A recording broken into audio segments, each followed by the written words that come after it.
She arrived at the courthouse alone, coat unbuttoned despite the cold, one hand resting on the curve she could no longer hide. When he looked up from the bench and saw her, the practiced indifference fell from his face. 5 months pregnant. The word struck him harder than any accusation. He searched her eyes for an explanation, for anger or triumph, but found only a steady calm. "I didn't come to hurt you," she said quietly. "I came because I finally stopped waiting for you to choose us." They sat across from each other as papers slid between them, and the truth came out in fragments: missed calls, postponed plans, the silence that grew heavier than shouting. The child wasn't a weapon or a plea, it was simply real. When the judge asked if they were ready to proceed, she nodded without looking back. He hesitated, then signed, understanding too late that the shock wasn't the pregnancy, it was realizing she had already built a future he was no longer part of. He hesitated, then signed, understanding too late that the shock wasn't the pregnancy, it was realizing she had already built a future he was no longer part of. The pen felt heavier than it should have, as if every letter dragged a memory behind it. His hand trembled once, just once, and in that small betrayal of control he felt something crack open in his chest. The scratch of ink against paper sounded loud in the quiet courtroom, loud enough to echo all the nights he'd come home late and said nothing, all the mornings she'd woken alone and told herself it was fine. He wanted to look at her again, to confirm she was real, still there, still someone he might reach. But fear pinned his gaze to the line where his name now meant an ending. She exhaled when he finished signing, a slow breath she hadn't realized she was holding. It wasn't relief exactly, more like release. The kind that comes when you set something down after carrying it too far for too long. She slid her hand back to her stomach, a reflex that had become instinct.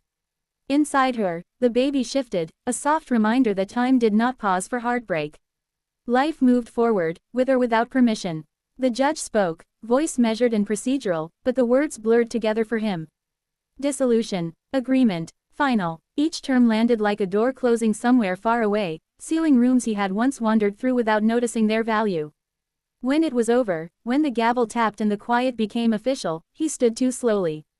For a moment, he thought she might leave without another glance. That would have been easier, somehow. Clean, surgical. Instead, she turned. Their eyes met, and the years collapsed into that single moment. The first laugh they'd shared over burnt coffee, the way she used to tuck her feet under his thigh on the couch, the arguments that never quite resolved but were buried under routine. He saw himself reflected back at him, not as he was now, but as the man she had once believed in. That reflection hurt more than the paperwork. "You don't have to say anything," she said before he could speak. Her voice was steady, but softer than before. Not defensive, not cold, just honest. "I know you're processing." "I didn't know," he managed. The words sounded thin, inadequate. "About the baby." "I know." She nodded. "That's kind of the point." The sentence wasn't sharp, but it cut cleanly. He swallowed, feeling the weight of it settle. He wanted to explain himself, to talk about stress, about work, about how he thought there would always be more time. But explanations felt selfish now, like trying to reclaim something already given away. "Is it mine?" The question slipped out before he could stop it, immediately followed by regret. She didn't flinch. "Yes," she said simply. "It is." Something in her certainty broke through his disbelief. Not anger, recognition. He had expected fury, or bitterness, or a demand. Instead, she gave him truth without ornament, and that generosity undid him. They walked out of the courthouse together, not side by side, but not entirely apart either. The sky was overcast, the air heavy with the promise of rain. Cars passed. People moved on with their lives, unaware that a quiet ending had just taken place on the steps behind them. "I'm not keeping the baby from you," she said as they reached the sidewalk. "That's not why I came today." He looked at her then, really looked, at the tired strength in her eyes, at the way her body had already begun to change around the life growing inside her. "Then why?" "Because I needed to choose myself," she answered. "And because I didn't want to bring a child into a home built on waiting." The word echoed in him. Waiting. He had asked her to wait so many times without ever using the word. Wait for the promotion. Wait until things calmed down. Wait until he felt ready. He'd never noticed how much waiting costs the person who stays still. "I want to be there," he said, the urgency surprising even him. "For the baby." He stopped, catching himself before the hope could turn into a plea.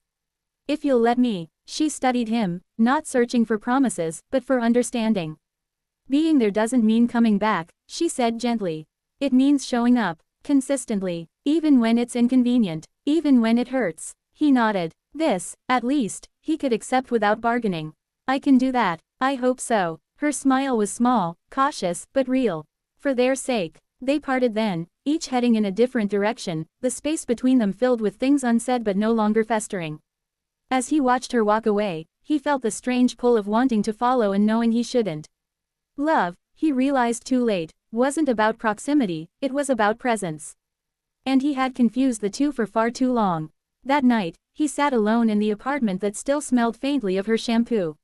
He noticed things he'd overlooked before, the empty hook by the door where her coat used to hang, the plant she'd kept alive despite his indifference, the quiet that no longer felt neutral but accusatory.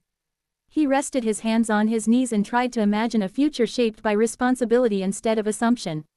Across town, she lay awake too, one hand on her stomach, the other clutching the edge of the bed.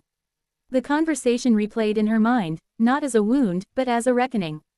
She felt grief for what had been lost, yes, but also pride. She had walked into that courthouse afraid and walked out unburdened. The baby kicked again, stronger this time, and she smiled through tears. She wasn't alone, not anymore. Days turned into weeks. He texted, carefully at first, then more naturally. Doctor appointments, questions, listening. He learned how to show up without asking for credit. She learned how to accept support without surrendering herself. It wasn't reconciliation, but it was connection, earned, fragile, and real. And sometimes, late at night, when doubt crept in, she reminded herself why she had gone through with the divorce. Not because she stopped loving him, but because she started loving herself enough to stop waiting.